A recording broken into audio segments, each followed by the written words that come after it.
Hey everyone, welcome back to the Becoming Anchored podcast. We're super glad you're here with us today. We have a very exciting guest with us and some great content that we're really excited to jump into. Real quick, I'm Laura Jackson, one of your hosts. This is Laura Deneen, your other host. We are part of a group private practice in Brentwood, Tennessee. We specialize in treating eating disorders at the outpatient level along with other presenting concerns.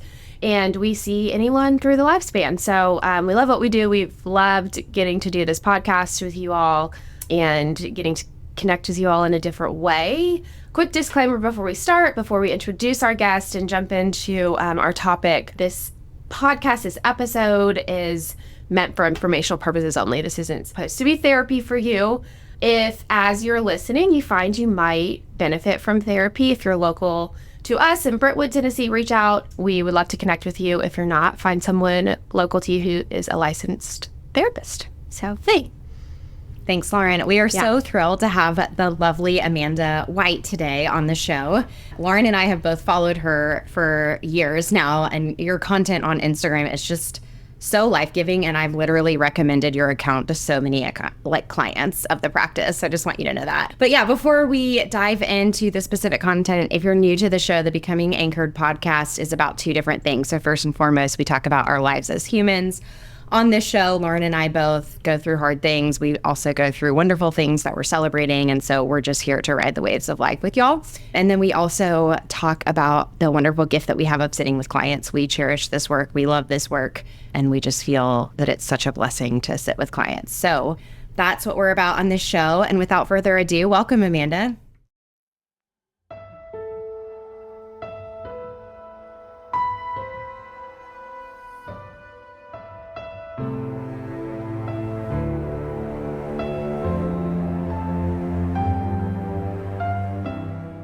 and thank you for that. Thank you for recommending my my Instagram. Yeah, I mean, it's just, I love that therapists are on Instagram because it's like such bite-sized nuggets that you can, read one post and then sit with that post for a day or two and then read another post. And I love the digestible nature, I guess, if you will, of Instagram. And so, yeah, your content is amazing. And we were talking before we started recording today just about what we wanted to talk about. And I know that you released a book fairly recently called Not Drinking Tonight. And so we really wanted to just hear Amanda's expertise on the topic of our relationship to alcohol. So this can be a tricky topic, especially in our culture where drinking alcohol is so normalized. And a lot of people, I think, can feel an emotional response when we start digging into this. And so if you heard this topic and then you're starting to feel an emotion, we're here to say that's appropriate and normal. And I'm even curious to hear what you have to say about alcohol on a personal level as well. So without further ado, welcome. Thank you. Yeah, I think it is such an interesting topic. I see that's what really inspired me to write the book. Is I was really struck with, and I think you all will relate to this as eating disorder therapists, how much easier sometimes it is to actually talk to people about their relationship with food or body image. They will sometimes say, I know that I don't have a great relationship with food. I know that maybe I have some disordered eating behavior, but what I kept seeing in relationship with clients was if I said, how's your relationship with alcohol? They would just be like, well, I'm not an alcoholic. And the conversation would really shut down, which is what really led me to write the book. And I created the term disordered drinking as a way for us to talk about it in a different way, where I truly believe that we can have a different relationship with alcohol depending on where we are in the lifespan, what we're going through. And rather than looking at alcohol as you are an alcoholic or you have a problem or you don't, and then you never have to worry about it. What if, similar to our relationship with food, eating, or anything else, we looked at it as we all do have the possibility to abuse alcohol, to have a poor relationship with it, especially given trauma and other stressors going on. And we looked at it from a more holistic lens in that way. Yeah, gosh. That makes so much sense. I'm curious, like disordered drinking, that term stuck out to me. What does that mean to you? Yeah, it means essentially that we can all have an unhealthy relationship with alcohol at some point or another. And it doesn't mean that we meet criteria for having an alcohol use disorder. And that doesn't mean that we couldn't benefit from thinking about our relationship with alcohol differently, from cutting back, from moderating. I really believe that we spend so much time talking about how, do I have enough of a problem with alcohol to quit or cut back? And I think a more helpful question is actually, is alcohol positively benefiting my life enough to continue to drink in the way that I'm drinking? And I really believe in it on its head, because as therapists, we talk about that with everything else, right? We talk about, is your relationship with your partner, with your friends, with your job, is your sleeping habits, are they good enough to continue the way that they are? But for some reason with alcohol, we get very caught in this binary of you have a problem or you don't. And I think it really limits the way that we talk about it, and we can discover and get curious, and that will open up just ideas and insights to us. Yeah, I think it speaks to the spectrum of, there are a lot of different places that you can land within your relationship with alcohol versus that binary. And it seems like you said, Amanda, that there tends to be a really black and white way of thinking about relationship with alcohol. And we hear this a lot with our clients with eating disorders or disordered eating, kind of along the spectrum of, oh, I'm not sick enough to need X, Y, Yep. Z. I'm not thin enough. I eat too much, whatever, right? And I think when it comes to how we like clinically diagnose and whatever, sometimes it misses the mark in terms of the nuance in the spectrum that can exist, right? And it just sounds like that's really what where your heart's at, and wanting to open up the conversation around what that spectrum can look like, particularly with alcohol and with how we use alcohol. Yeah. Yeah. Yeah. And as someone, so I've been sober for 10 years now. I got sober when I was 24, so I was very young. I also had an eating disorder. And I recognized essentially through therapy that I kept relapsing in my eating disorder when I was drinking, specifically when I would go out and get drunk. And I definitely had times in my life where I abused alcohol way more. By the time I quit, I don't know necessarily, right? It depends. I don't know if I would have even met all the criteria necessarily for alcohol use disorder in a severe sense. But I realized how much it was negatively impacting my life. And I was in grad school at the time to become a therapist. And I had this kind of moment of realizing that I wouldn't be able to stay in recovery from my eating disorder if I kept doing this behavior. And I was just fortunate that I had a therapist who wasn't black and white about it. And I also had people that I knew who weren't drinking because I was in group therapy at the time. And it was so important. And I think back to how different my life would have been if we would have been really focused on whether I was an alcoholic or not. Yeah. Even when I told my parents I was going to stop drinking, and they were like, isn't this dramatic? Can't you just cut back a little bit? As someone who had an eating disorder, they were used to me going on crazy diets and doing this thing, and they thought that this was maybe an extension of that. So I'm also really passionate about talking about how on the person, but alcohol is different than food in that it is addictive.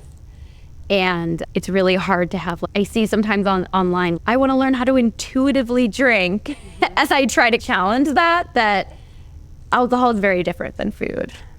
Yeah, I have seen that. And just as an expert on the topic, that is interesting that you bring that up. And a couple things that stood out to me just as you're talking, I think the overlap of mental health diagnoses, right? So someone might present and have concerns about their relationship to alcohol and or food, but then underneath maybe they have undiagnosed panic disorder or OCD or bipolar.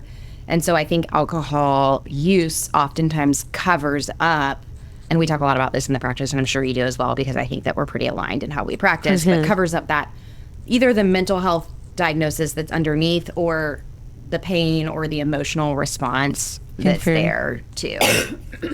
Totally. And yeah, so before I started my practice, I worked at a drug and alcohol rehab, and I specifically ran like a long-term women's unit. So they were there for a minimum of 3 months, a lot of times 6 or 9 months.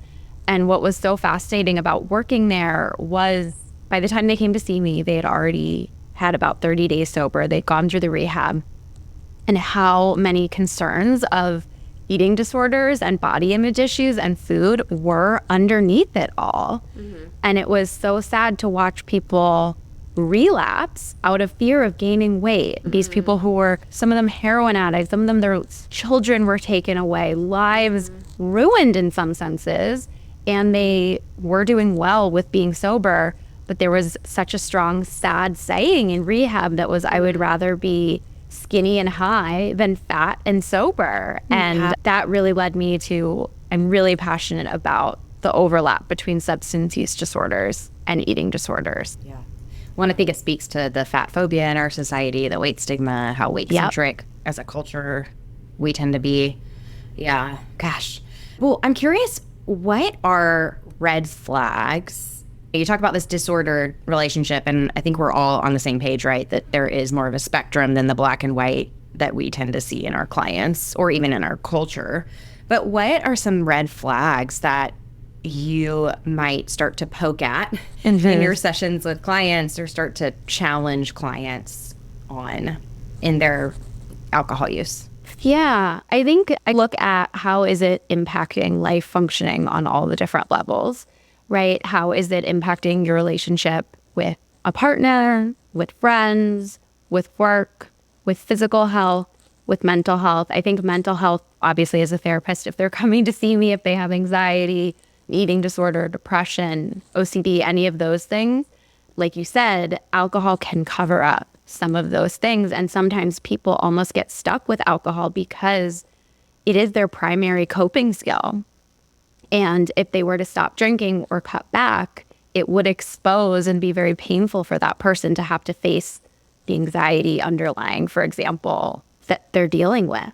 So those are some of the things I look for. My goal really when I'm helping clients is, I think a lot of us never even have the opportunity to live a life without alcohol because we don't even learn how to function in society without it.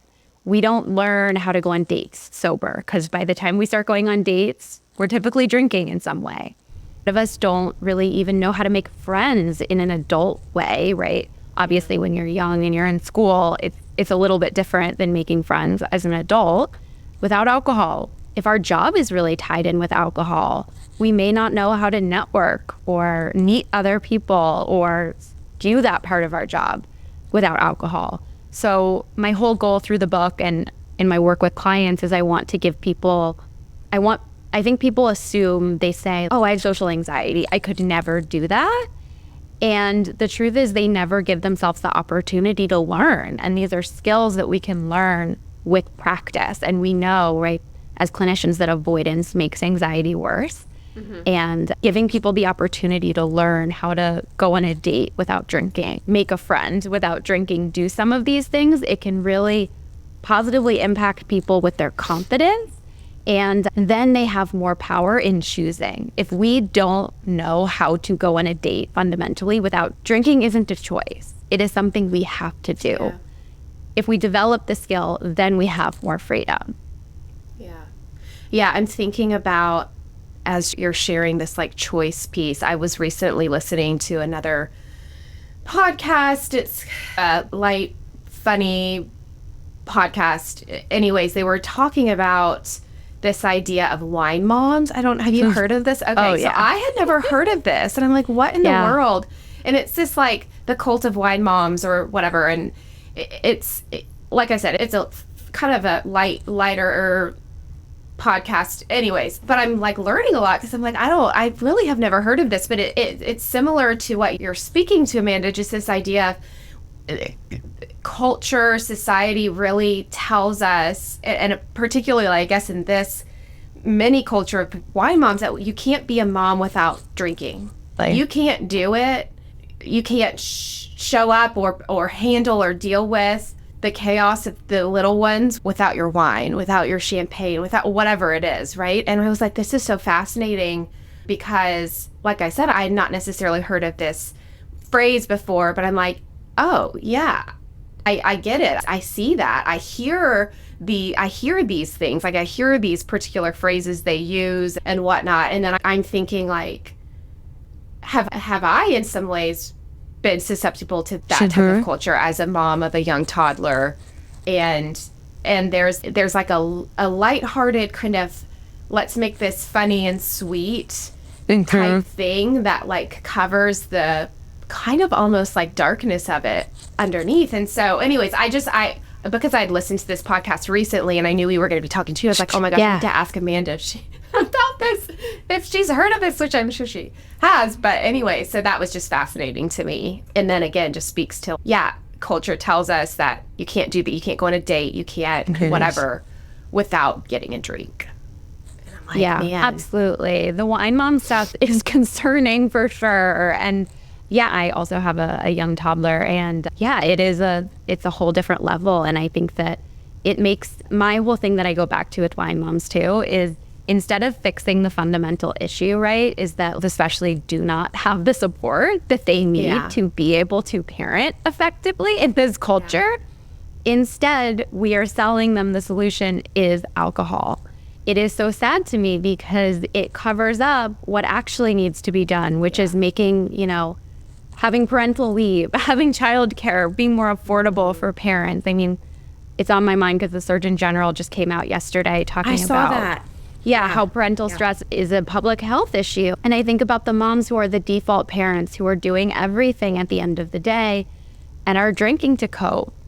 And I feel for them, but it also exactly covers up what's actually going on underneath. And what's hard about it too is it becomes a self-fulfilling prophecy, right? Where you're stressed, you drink, you feel temporarily better, but then you're worse off and you're less able to cope with the stress, rather than doing something like breathing, taking a break, asking for help in your home, getting help, whatever it is. And obviously not everyone has the same privileges, but especially with the whole, it's like a cool kids club with wine moms too. And I think it's this way also of moms to act, I haven't changed that much, I'm still fun, I'm still able to let loose, but it's definitely like it's hurting moms over the long haul.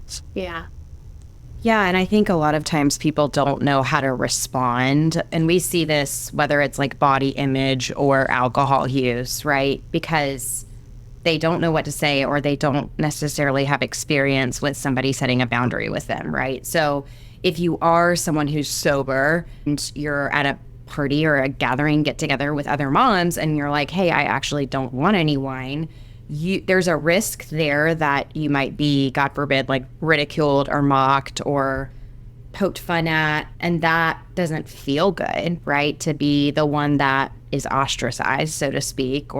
And I think too, there's a sense of loneliness, right? Even on a deeper level, if you're the one that's, no, I'm good, I'm not drinking, it's almost, I think a lot of our clients feel that they have to explain themselves. And so part of our work in therapy is even resisting that urge right? To explain themselves, resisting the urge to, get permission from other people that they're allowed to set boundaries. So gosh, there's a lot there, the loneliness, the boundaries, the assertiveness. I'm reading this great other book, and it made me think of you, just what you just shared. It's called Releasing the Mother Load, and maybe we'll have her on the podcast as well. But she's excellent, and I follow her account as well, and she just talks about how moms are overstimulated. And as a highly sensitive person, I do resonate with that. And just as I've had my daughter for almost 2 years, just asking for more help and figuring out what has worked and what hasn't worked. And I know Lauren has felt similarly too in her parenting journey, but it's a lot. Yeah, absolutely. And I think that there is already like loneliness that happens in motherhood, right? There's already difficulty in asking for help, in setting boundaries, like you were saying. So it feels like such an additional load to have to then feel lonely because you're not drinking with other moms that you know too. And I think that's where we need the culture to shift, because individually someone by themselves isn't going to be able to, while they can take care of themselves and stuff like that, the culture still exists. And I am optimistic, and I think that things have been changing. It's been really cool to see just in the past few years. I see way more mocktails on menus. I see way more people talking about not drinking. I think that show younger generations, especially, are drinking less, which is great. But yeah, it's a whole culture that, like fat phobia, that sort of continues to fuel itself. Yeah. When it runs so deep. Yeah. It's so ingrained. I grew up in a family where drinking was very normalized. It still is. Yeah. It's part of my family's culture. We go to football games. We drink at holidays. There's such a, and that's can be neither here nor there, right? I can have a different relationship with alcohol than someone else, and that's okay, right? But it does, as an adult, cause me to pause and be curious about that. Right. And then also as a parent, thinking about, what do I want my son to see my relationship with alcohol look like as he grows up? It's so deep within us. And that can be hard to untangle, especially as we're all deeply wired to feel connected and accepted. And so it can be such an easier choice to make, to buy the drink or pick up a glass of wine, than it can be to put our hand up and ask for help. That's hard, that's vulnerable, all of the things. But I, like you said, there is this hope, and if we can keep having the conversation and keep giving ourselves permission to have the conversation, hopefully it does continue to encourage other people to be willing to have the conversation and put their hand up. Yeah, that is hopeful for sure. Yeah. I love that you guys are both mentioning that today. And yeah, I think that we can be part of the change for sure. And one other kind of note that I made mentally to circle back around to the date piece, right, is if you don't choose to partake in alcohol use on a date, I think that also gives you a lot of information about the other person. And this could also be applicable to friends that you're making as well, right? And even this intentional pause that Lauren is referencing, and I'm sure that you talk to your clients about as well, Amanda. I think that takes courage. It takes intention to pause and to check in. And we talk a lot on the podcast as well about noticing, right? If you are on a date and the other person is drinking, but you're not, how are they responding to you? How are they interacting with you? Or if you are a mom that is trying to make new friends and you go to some type of gathering and you don't partake, that does give you a lot of information about other people and their boundaries and their emotional health and their overall wellness, I think, because healthy people respect other people's boundaries. And they not only respect them, but there's a sense of honor there, I think, of, hey, I honor you and your choice and your boundaries. So that was just one thing that felt important to mention. Absolutely. I totally agree with you. I really am of the belief that sober dating is like a superpower, especially if you're interested in finding a relationship. You do get to see things that you wouldn't maybe pick up on if you were drinking. You get to see how they respond to you. You also get to see what you really have in common with them compared to how many times I think people end up marrying their drinking buddy, or they end up on a date and they don't know if it was the alcohol that was so fun that made the night great or if it was a genuine connection. So yeah, I'm a really big believer in that. I'm just thinking of a couple of stories as you're talking about this. So my husband grew up in a house where they didn't drink. It was part of his faith background that he grew up with. And so up until I met him, the different guys that I dated and the different dates that I went on, there alcohol was like you bought a glass of wine at dinner, and usually dinner was a first date and things like that. But my first date with my husband was the first date I had been on where we went and got coffee. So it was a Saturday morning, and I'm like, I wonder if that's why we ended up getting which I love. And I look back on that particular date, and of course it's my favorite first date because he's my husband and he's the best person in the world. But I look back on that particular date and I'm like, that was such a, I don't know, it was such a good conversation. It was such a, we were both present with each other. And so I appreciate there are parts of how he grew up and not having alcohol as a center point in his family of origin that I can certainly appreciate, and that I think brings a lot of value to our family now. Yeah, sober dating. It's great. Fantastic. Yeah. I like that you mentioned that. It's good. Yeah. Amanda, I'm curious what first steps are as a therapist if someone is starting to recognize that they have a problem or might have a concern about having a problem. How do you work with that from a therapist perspective? So I know we've talked about the opening up just the dialogue and the conversation, which feels so compassion-based and empathy-based versus the shame-based that I think oftentimes accompanies admitting that we have a problem. So I'm curious what you do with clients. Yeah, I think I talk about the different ways it's impacting their life for sure. I also explore just what their history is with alcohol. What did it look like with their family? What does it look like now? How is it? What are the real reasons that they do continue to drink? Because I do think it's important to understand there are some people out there in the sober space who are very completely anti-alcohol, and they're like, it's a poison, it's awful, no one should drink at all. And I'm a lot more practical, and I think that it's not a problem for everyone, and it doesn't always mean that no one should ever drink again. And I do think it's important to recognize, especially with what we're talking about, if someone is hanging on by a thread and alcohol is like keeping them afloat, I'm not going to tell them that they must stop drinking.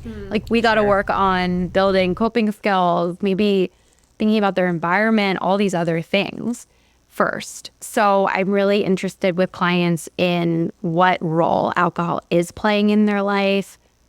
Are there any positive benefits or ways that it is helping them, so that we can build some of those skills first? I really take sort of a harm reduction approach where I want to help them. We can, I think it's so often clinicians get stopped where they see someone who isn't interested in talking about, their relationship with alcohol, and they get stuck there.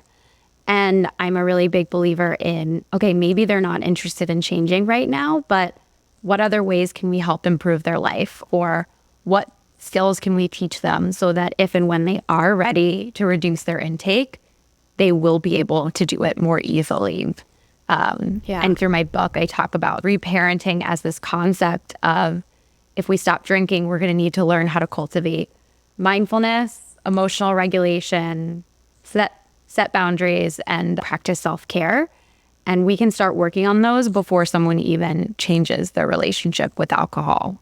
But it's important for clients to understand the relationship between those things. Yeah. And if all we're doing is shaming alcohol, there's no room, it leaves no room to get curious about the way that alcohol is serving the client. Yes. And like you said, if they're hanging on by a thread, the only thing that is keeping that thread there is alcohol. It's like taking that away is not going to be helpful. And that's going to get them to maybe where they want to be or need to be in their life or whatever. And we talk about that a lot with our clients, is whatever maladaptive behavior or symptomology that is showing up for them, it's serving a purpose, it's playing a role, it has played a role. And so building awareness and space to be curious about that then helps build that self-compassion to explore what other things can I implement in my life that will be helpful, that will align with my values, that will help me know what my values are, that will help me take care of myself in a different way so that I can get to a place where I can snip that thread, or I can be curious about replacing it with another tapestry or whatever. Yeah. For lack of a better metaphor. I thought that was excellent. I'm like, wow, she came up with that on the spot. That's impressive. So, yeah, that's good. Yeah, definitely.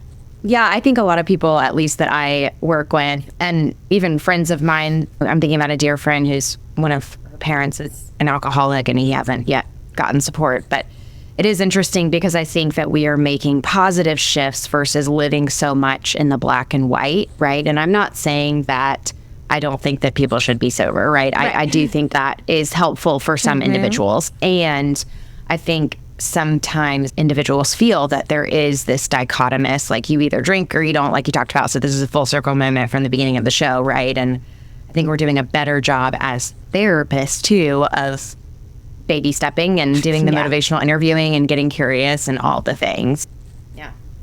Yeah. You are just a delight, Amanda, and it's been so fun just to talk to you today and get to know you a little bit more. I think Lauren and I had a little bit, or at least I'll speak for myself. I'm like, oh my gosh, she's like Insta famous and you're an influencer. And so we just are so grateful that you are spending your Thursday morning with us on the podcast. Thank you. Yeah, absolutely. Thanks for having me. Yeah, of course. Yeah.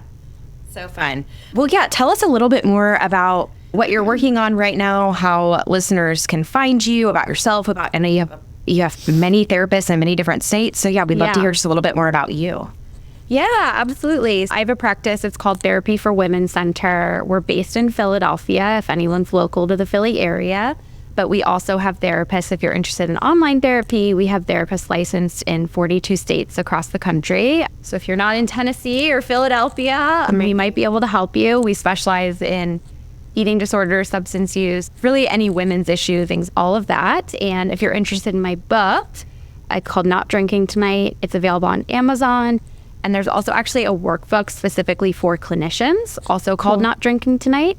It has lots of worksheets if any clinicians are listening, and I'm really proud of that workbook as well. Cool. Yeah, that's amazing. Well, Amanda, I want to open up the floor for you to close. Would you like to either close with one or both, either the affirmation, the homework, or both of those things? I'll do the homework. I'm not great with affirmations, admittedly. Yeah, I think for homework, I think that a powerful thing that we've already been talking about is get curious about how is alcohol serving you and how is alcohol not serving you? And if you can see where it's serving you, it'll open up opportunities for you to maybe try on different coping skills.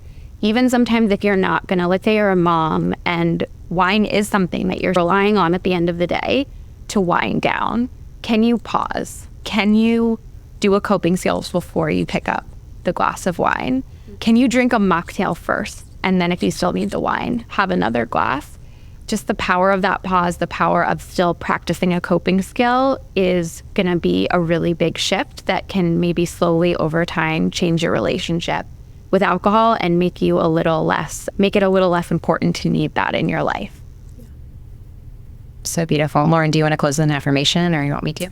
You're always good at thinking of the affirmations on the spot. I will totally. I'll let you take it. Yeah, you had the tapestry example. Yeah, I'm done. I'm good. Yeah, I think just that idea of I'm capable of exploring my relationship with alcohol with compassion and curiosity. Those kind of threads, I guess, were on the tapestry thread today. Those stood out to me today. So yeah, you all are capable, if you're listening today, to explore your relationship with alcohol with care, curiosity, and compassion. So thank you, Amanda, so much for your time, for your wisdom. Like we said, it's been such a fun morning for us. So we're so grateful. Absolutely. Thanks for having me. Of course. Y'all take care. Thanks for listening to the Becoming Anchored podcast. See you next time.